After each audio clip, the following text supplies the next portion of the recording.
Okay, my informative speech on why college athletes should get paid. Imagine going to work each day, omitting hours of your personal time, and not being guaranteed any financial gain from it.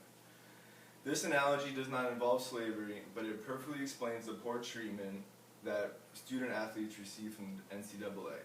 If the NCAA wants to end most of the corruption and misconduct by its players, then they will introduce new policies including player compensation and forming student-athlete unions.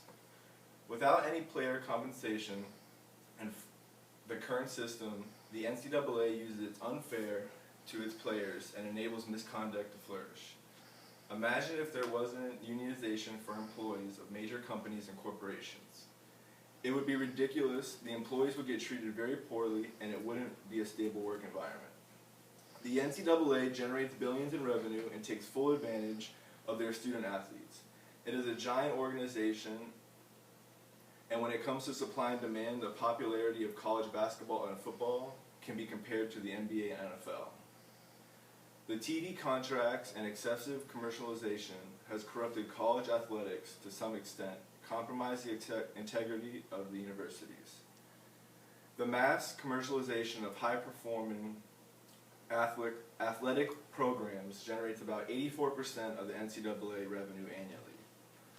The largest deals include a 4-year, $500 million contract between the BCS and ESPN, and also about a $10.8 billion deal between the NCAA and CBS that gives the right to televise March Madness until the year 2024.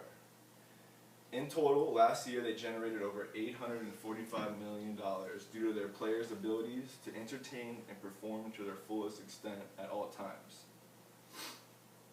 So how come the NCAA, a multi-billion-dollar industry, does not compensate their players?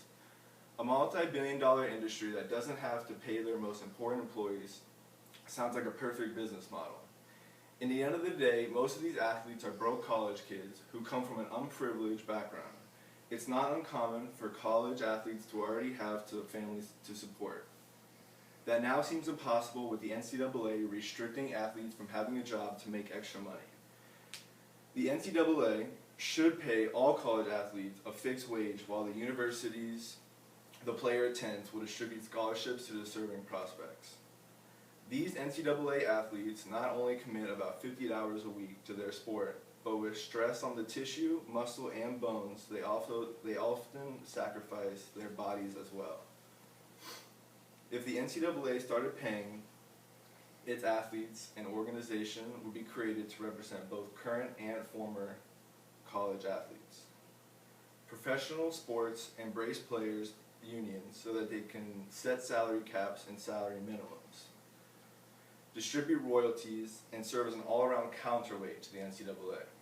With this players' association, a student-athlete healthcare will be introduced to ensure the players are less vulnerable to injury. The only solution for the constant misconduct by student athletes and their teams is player compensation. With compensation, a players' association must be formed to ensure equal treatment. We live in a world of greed, and if this current system continues, so will player misconduct. Thank you.